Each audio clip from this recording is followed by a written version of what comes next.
There is a kind of loneliness that has nothing to do with being alone. You can feel it in a crowded room.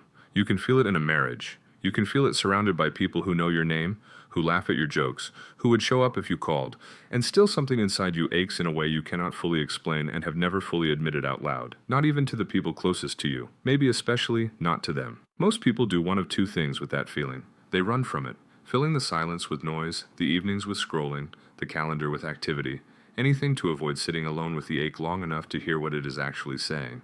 Or they assume something is wrong with them, that they are too much or not enough. That loneliness is proof of some flaw that keeps them from the connection everyone else finds naturally. But what if loneliness is not a flaw?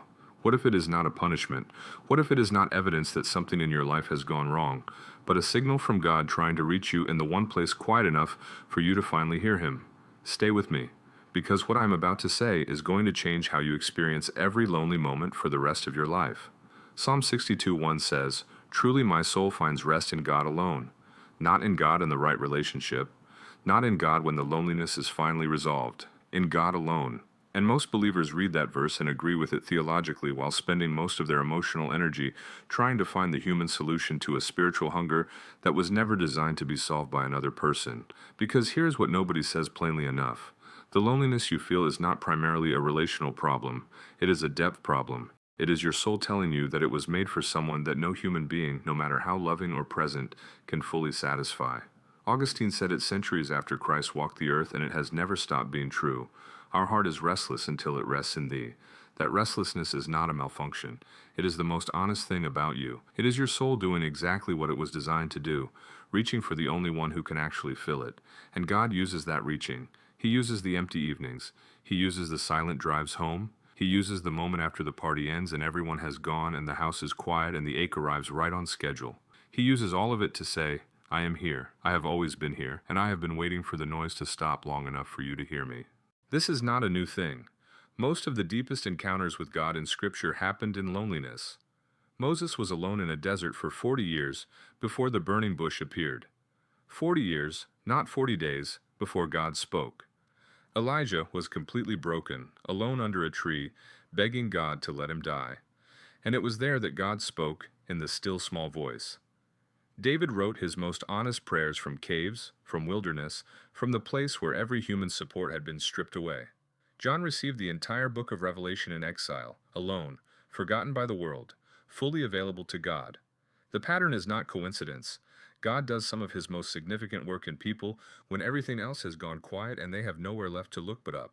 Which means the loneliness you have been treating as a waiting room, as the painful gap before real life begins, may actually be the most spiritually significant place you have ever stood. Not in spite of the emptiness, because of it. But there is something else God is saying through the loneliness. And this part is harder to hear. He is showing you what you have been asking people to be that only He can be. Because most loneliness is not just an absence of people, it is the pain of people not being enough. The friend who was supposed to understand, but didn't. The relationship that was supposed to satisfy, but left you emptier than before. The community that was supposed to feel like home, but still left you standing slightly outside of it. John 4 tells the story of a woman who came to a well alone, at an hour when no one else came because her life had accumulated enough broken relationships that the company of others had become more painful than solitude. She had tried to fill the emptiness again and again, and Jesus was waiting at that well. Not accidentally. He said to her, Everyone who drinks this water will be thirsty again, but whoever drinks the water I give them will never thirst. He was not talking about the well, he was talking about everything she had been going back to trying to fill something that kept emptying. And he was saying, that thirst you keep trying to satisfy with what the world offers, I am the only one who actually ends it. That woman left her water jar at the well and ran to tell an entire city about Jesus.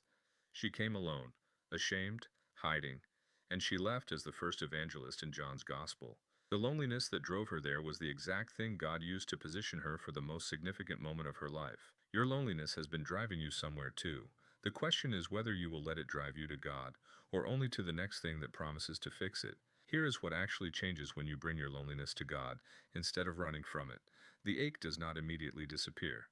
I want to be honest with you about that. But something shifts. The empty evening becomes a conversation instead of a punishment.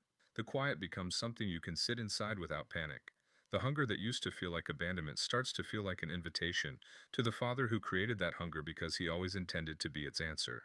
Isaiah 41:10 says, Fear not, for I am with you. Be not dismayed, for I am your God. I will strengthen you, I will help you, I will uphold you with my righteous right hand. That is not a verse for people who have everything together. That is a verse for people alone in the dark, wondering if the darkness is the whole story. And the answer is, it is not. He is there, in the quiet, in the ache, already there. Human relationships still matter. Community still matters. God made you for both, but He is calling you to let Him be first in the place where loneliness lives. Because when God fills what only God can fill, you stop walking into relationships starving. You stop needing people to be what they cannot be. You stop collapsing when they fall short, and they will because they are human, because they were never designed to be your everything. You can receive people as gifts instead of grabbing them like lifelines, and that is when relationships finally have room to breathe. So let me ask you something before you move on. What has your loneliness been saying that you have been too busy to hear? What has the silence been offering that you have been filling with noise before it could reach you? What has God been waiting to say in the one place quiet enough for Him to say it? Do not run from the lonely place, do not medicate it, do not scroll past it, do not fill it with the next relationship before you have let God meet you in this one. Sit with it long enough to hear what it is saying, because God is not absent in your loneliness. He is speaking through it, He has been speaking through it all along, and what He is saying, if you get quiet enough to hear, is the thing your soul has been hungry for since before you had words for the hunger. He is here. He has always been here. And the loneliness that brought you to this moment was never an accident. It was an invitation.